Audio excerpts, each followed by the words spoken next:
It's hard out here in these streets. Have you ever felt that way about going to work? I remember towards the end of my corporate career, I used to have to sit in the parking lot for like 20 minutes or something once I got to work and talk myself into getting out of the car, going into the building, going up to the stairs, and sitting down and doing the work. It got so bad that there were some days I had to leave and go sit in my car again during lunch so I can decompress and just reset during the day. You can make it so the people on your team don't have to feel that way. I'm Sonia Thompson, and through my speaking, writing, content, and programs, I've guided hundreds of thousands of people all around the world on how to build an inclusive brand that wins the attention, adoration, and loyalty of more consumers, especially those most brands ignore.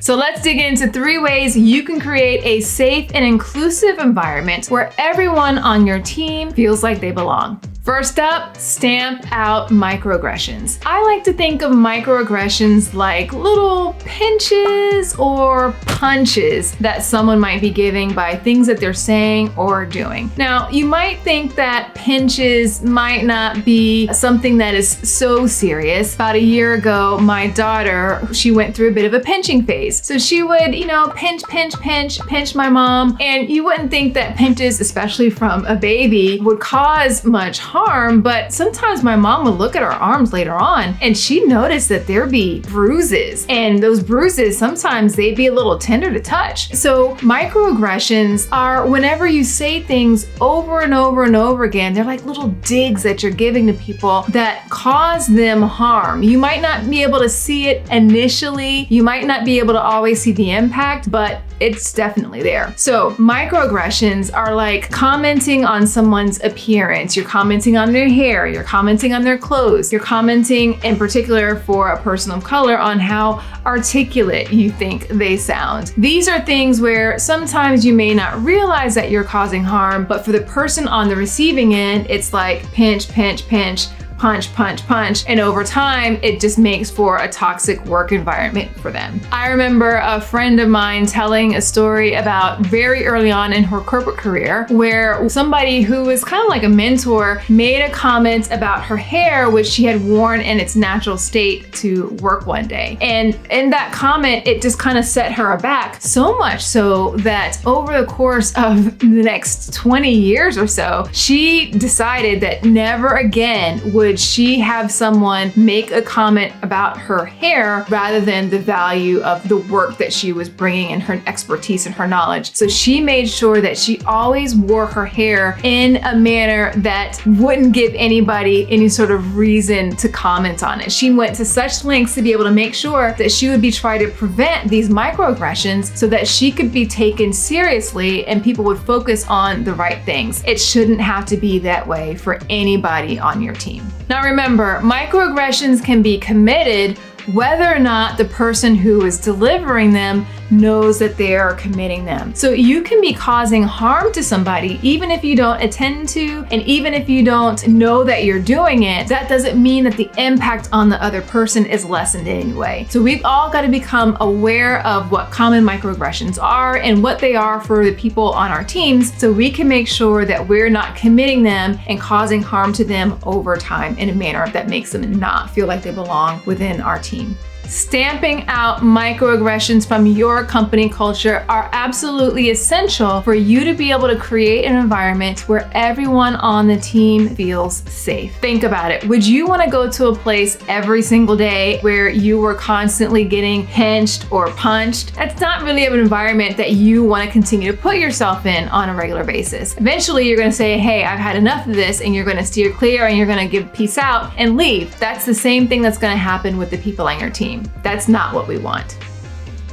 So how do you stamp out microaggressions? Make sure you're creating very clear policies on your team, letting them know what types of behaviors will and will not be tolerated. Then make sure that you are holding the line so that people know that you mean business. And if people are committing microaggressions and they're not knowing that they're doing it, you can make sure that you implement some surveys, create some town halls, talk to people informally or even formally to find out if there are common microaggressions things that have been committed or that are happening on a regular basis. And then you can work to create an ongoing dialogue within your team to make sure that people know these types of things are unacceptable to say and these types of things cause people harm, and we're going to steer clear of that. Making sure that you don't just assume that people will know what they should and shouldn't say isn't going to lend itself to making sure that everybody is compliant with creating the culture that you identify. So wherever possible, be as clear as you can as to what types of things are unacceptable and which types of things are. And if you're not sure, spend some time getting to know the people on your team even better and understanding if there have been things that have been said that have been causing harm, and use that to help fuel your communications.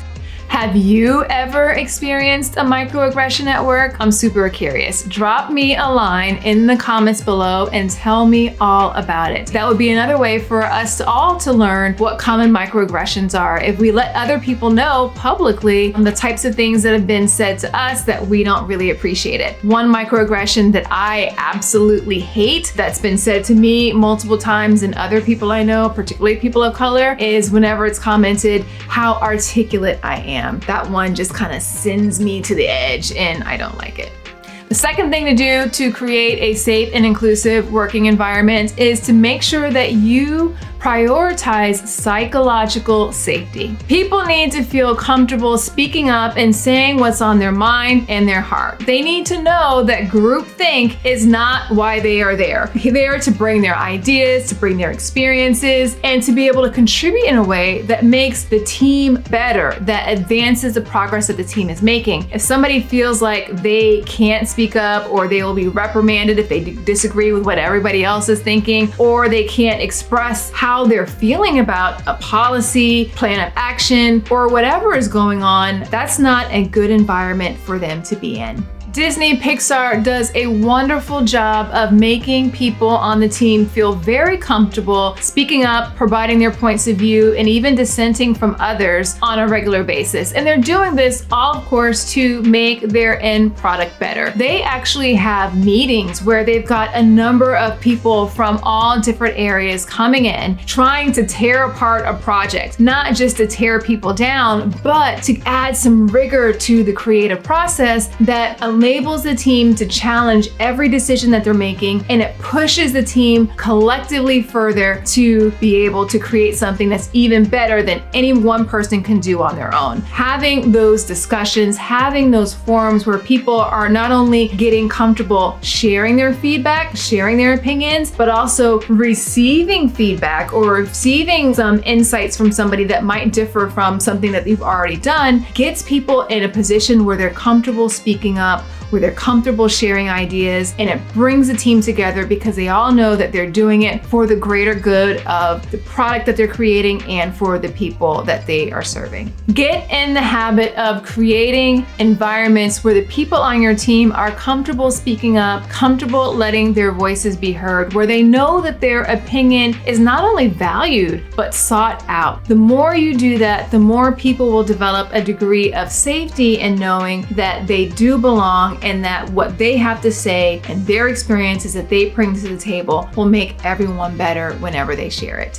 And the third thing that you can do to build a safe and inclusive environment where everyone on the team feels like they belong is to elevate the value of differences. Take the time to ensure your team knows that differences are a point of strength. The goal is to not create a culture that's like a melting pot where everyone comes in as distinct individuals with unique cultures, backgrounds, ways of being, and then they're dumped into this big pot of boiling soup, and then all the individuality just kind of goes out the door because what you're left with is like this big blob. It's undecipherable of who the individuals are. Rather, you want to create an environment that's more like a mosaic where you still have something that's beautiful whenever you connect everyone together. It works and it completes its function, but people are still able to maintain their individuality, and it's their individuality and their uniqueness that makes the team better as a result, not sort of that melting pot where everyone is just kind of losing the uniqueness of who they are for the purposes of fitting in. That's not what we want. Fitting in, no. Feeling like you belong,